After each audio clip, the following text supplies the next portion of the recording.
Good evening, I'm Sean Miller. I'm an Associate Dean in the College of Family, Home, and Social Sciences and the Chair of the Marjorie Pay Hinckley Endowed Chair Committee. And it's my pleasure to welcome you tonight to the 11th Annual Marjorie Pay Hinckley Lecture. We're delighted tonight that many of the Hinckley family are here with us, including siblings of Sister Hinckley, children of Sister Hinckley, and some grandchildren as well. We're also pleased to have in attendance tonight, and we'd like to recognize President Worthen in the audience, Academic Vice President Brent Webb and his wife Amy, as well as Associate Academic Vice President Craig Hart and his wife Kirsten. I'd like to express my thanks personally to members of the Hinckley Committee who work with me on this important project, and we're all proud to be part of it. These include Clark Hinckley, Gordon Lim, Dean Busby, Jeff Reber, and Teresa Gabrielson.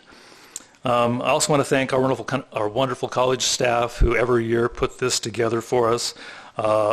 Tonight's event was organized largely by Ann Baxter, Patricia Wilson, and Robin Shumway in the Dean's office. And I also want to thank Charlene Clark and Nancy Shumpert from the School of Social Work for your ongoing assistance with this each year. We would like to start our evening by sharing a short video that the college has produced that will teach you a little bit about Marjorie Pay Hinckley and who she was, get you better acquainted with her warm character and faith.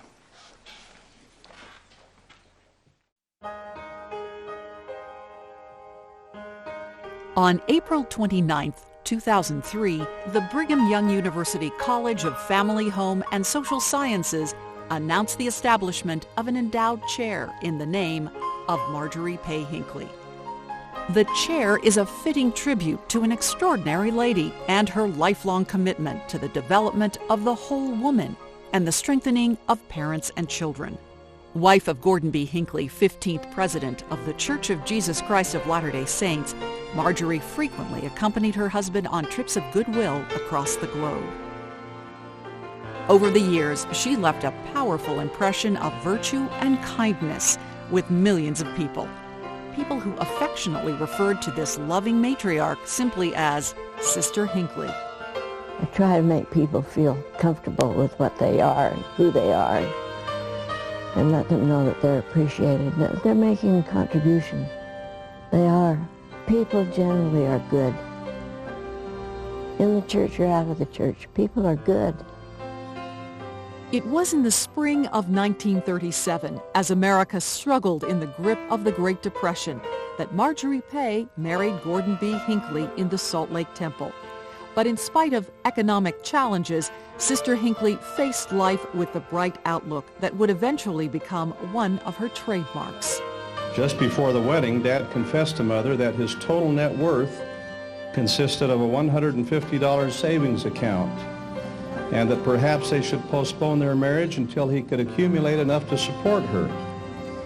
In her typical cheerful way, she exclaimed, "All I was expecting was a husband." And now I had $150 as well. I was thrilled.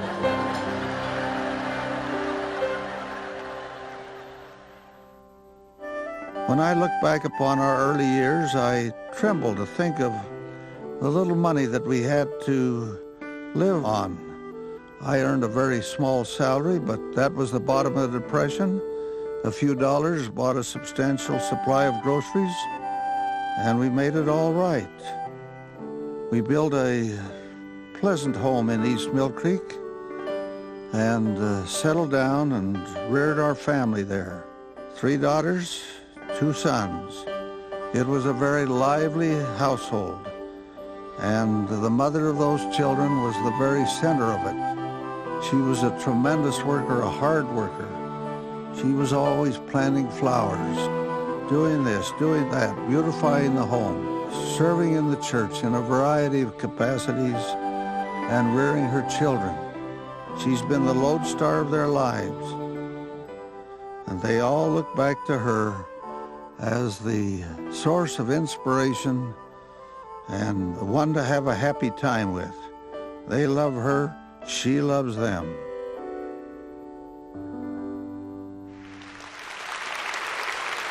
A central figure in her own family, Sister Hinckley also became a champion for the family both here and abroad. As she traveled the world, the counsel she gave centered on building stronger, happier homes. Mothering really is hard. Even at this age. But it doesn't mean you can't love it. And so I would say to all of you, have joy in your mothering. Especially wonderful were the summers when the children were young and home where I could be the boss. I did my best to keep those summers unstructured so they'd have time to explore and lie on their backs and listen to the birds. Mother, over the years, your advice and influence has shaped my life. What message would you like to share with these women today? I don't know.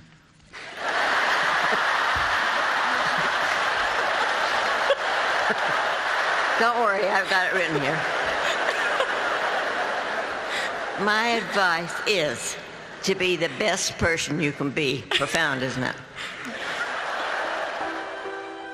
Although her impact on those around her was profound, it was Sister Hinckley's sense of humor that many recognized as her most endearing trait, one that was manifested consistently in her relationship with her husband.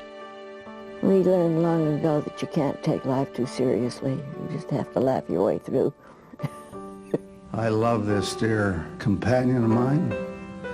We've been at it a long time. And to her, I give all the credit for the virtues of our family, including our children and our grandchildren and our great-grandchildren. She holds a very bright spot in their hearts, as do I. And my love for her extends over a very long period of time, and I expect it will go on forever. The quiet conviction shared by President and Sister Hinckley held throughout the church that a loving bond uniting husband, wife, and children is one of the cornerstones of a strong society and a stable world. Yet statistics showing the disintegration of the family are alarmingly common across the globe. Divorce, neglect, abuse, abortion, addiction, sorrow, and despair, it would seem, are running rampant worldwide. But to the ever-optimistic Marjorie Pay Hinckley, these problems presented opportunities to make a difference. Her answers were rooted in love, compassion, and a desire to uplift others.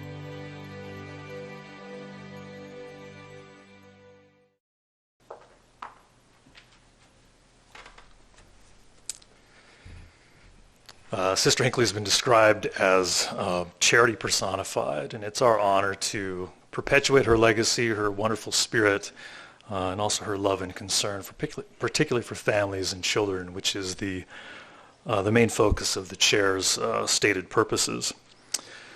Tonight's Marjorie Pay Hinckley lecture will be delivered by Dr. Daniel T. Lichter, the Ferris Family Professor of Policy Analysis and Management, Professor of Sociology, and Director of the Cornell Population Center at Cornell University. He will be introduced tonight by Scott Sanders from the Department of Sociology, who is Dr. Lichter's former student and co-author.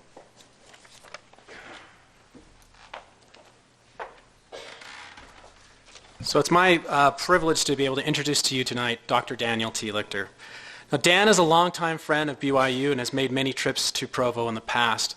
In fact, Dan's so familiar with BYU, when he first found out that I attended Brigham Young University as an undergraduate, his first comment was how surprised it was how competitive our church basketball games were. So it gives you an idea of just how well Dan knows BYU. As was mentioned, Dan is the Ferris Family Professor of the Department of Policy, Analysis, and Management, Professor of Sociology, and Director of the Cornell Population Center. He received his PhD in Sociology at the University of Wisconsin-Madison, and prior to teaching at Cornell University, he taught at Penn State and the Ohio State University. He's a past president of the Population Association of America and the Rural Sociological Society. He's also past president of the Association of Population Centers and has served as chair of both the family and population sections of the American Sociological Association. Now, Dan is a true academic giant. No matter how you measure it, whether it's number of publications, number of citations, his work is truly remarkable. And as one of my colleagues recently mentioned, if you look at Dan's research and publications for just this year, for 2015 alone, he already has more quality publications than many people have in their entire career. But if you ask people about Dan, the one thing you'll hear time and time again is just how kind and caring he is. He's just a great, great guy. And I think that shows in his research. He genuinely cares about the people and families he studies. And that's one reason why he's on the Research Advisory Board for the National Campaign to Prevent Teen and Unintended Pregnancies, and on a member of the National Academy of Sciences panel on the integration of immigrants into American society. And I've personally experienced Dan's kindness many times, first as a graduate student and now as a junior faculty. He's always taken the time out to talk with me about my research and about my professional development. And he's made it a point, I think, to always ask how I'm doing, how's my work-life balance, and how's my family. And I think for me, what makes Dan such a great selection for the Marjorie Pay Hinckley Lecture is this combination of a superior academic intellect with the caring and concern for others. And that's why it's my privilege to introduce to you tonight Dr. Daniel T. Lichter. Dan.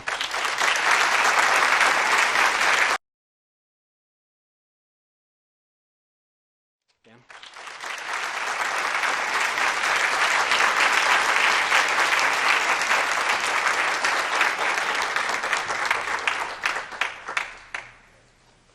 Gee, thanks, Scott. That was nice. I tell you, Mormon basketball is tough, and I used to play with Tim Heaton, who's a sociology professor here now at BYU, and we would play at Madison at the church, and man, it was tough. So I really appreciate that kind introduction and all the other things. It really is a distinct honor and pleasure to give the Hinckley Lecture this year. And I thank the selection committee and the Hinckley family, who I got to know a little bit at dinner tonight, for making this possible, along with the other donors who've contributed to the chair. I also have many old colleagues and friends here, and it's always good to come back to Provo and to BYU, which is just a beautiful, gorgeous place, and it's always a delight to come here. And today, I think also I want to say that what better venue than BYU to talk about children and families. BYU, with its distinguished family social scientists across many different disciplines, have always been leaders in trying to understand children's development, how changing families and healthy families affect children's development, their moral, their cognitive, their academic, their spiritual development. So it's really a pleasure today to be able to talk about children and America's future, and that's what I hope to talk about today.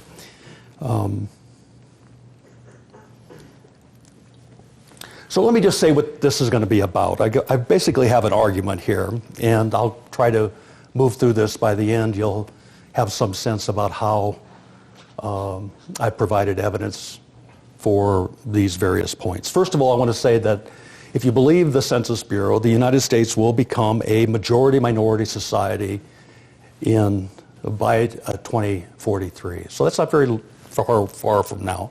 That's if current patterns of fertility, mortality, and migration continue. One of the things that I've been working on is this topic of racial and ethnic diversity. And the point I want to make today is that this starts from the bottom up with children who are of concern to all of us. Thirdly, the economic disadvantages that come to children today start oftentimes from birth. Large shares of minority children today are literally born poor. And I'm going to talk a little bit about that and how that unfolds unevenly over geographic space, especially in some of the new immigrant destinations. This is some of the work that Scott and I have been working on. Fourth, for children, growing inequality that we've heard so much about today in the news, changing family structure, the declining quality of schools and resegregation of schools, unauthorized immigration, parental incarceration, which is disrupting many minority families, all serve, I think, in some sense to limit socioeconomic mobility. And I think one of the things I'm going to try to argue today is that we need a new public and private commitment to invest in children, and we need to do it now. And we need to do it at the national level, and we need to do it at the state and local level. And I'm going to try to make that point today. I'm a demographer and a sociologist by training, obviously I don't have all the answers. And I want to start out a little bit by discussing a few things that I'm going to make this a little bit personal to let you know why I care about today's children and about what we can do as a society or as a community to develop healthy families, and why I think the focus on kids today really requires our attention, perhaps as never before. So in my own case, I was born in 1953, so I was part of the baby boom, and I grew up in rural South Dakota. My parents were both South Dakota farm kids. I was one of 11 children, so I can relate to Utah. My parents were both had farm backgrounds with high school educations. My dad was a working man. He was an electrician who worked for a public utility company. Both of my parents are still alive. They're in their 80s. They have, along with the 11 kids, they've got 30 grandchildren and 11 great-grandchildren. And then there's really been a lot of upward geographic mobility, a lot of upward socioeconomic mobility in terms of my family background with professors and doctors and nurses and teachers and engineers and so on. And my question today that I wanted to start out with, to make this personal, is do today's children have the same chances that I did growing up in rural South Dakota in a big family? I grew up in a stable, loving family, a strong, cohesive community that was not, as the case for many communities today, divided by social class or race, that supported its public schools to a great extent, had a strong civic life, and we had a strong faith community. I grew up as a part of a big German Catholic family. There were many local organizations that I think stitched the community together in a very positive way. We all went to college. I think my first year in college, I didn't get much support from my parents, but I think my first year of college, I think I spent $3,500, and that paid for room and board and tuition. So I still had money left over for my savings for the next year. And I left college after 4 years at South Dakota State University with very little debt before I went on to graduate school.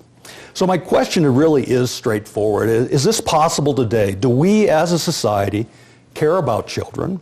And more importantly, do we care about quote-unquote other people's children? Minority children who are following in the wake of some of us older people. And I think the answer will shape the trajectories of today's children and will also define America's